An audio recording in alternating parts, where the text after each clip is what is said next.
Ang video na ito ay isa lamang paalala. Ako po ay taga Mindanao. Ito ay hango sa mga aktual na pangyayari. Ito ay modus operandi o paraan ng pang-i-scam tungkol sa pagbebenta ng ginto. Una, modus number 1, magte-text sa'yo o tatawagan ka. Sinasabing napanaginipan daw ang cellphone number mo. Sasabihing may nahukay sila ng mga bara pero hindi nila alam kung ano ito. 6 lang daw kinuha nila, nasa ilalim pa marami. Kapag tutulungan mo daw silang maibenta, ay bibigyan ka ng isa. Yun na ang magiging transactions ninyo. At may pahabol pa.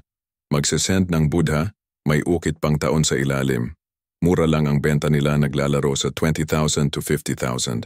Kapag nagkasundo na kayo, pupuntahan mo na ang lokasyon.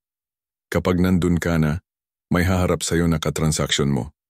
Sasabihing doon pa sa unahan ng item, pupuntahan pa, kasi nandun talaga ang owner ng item.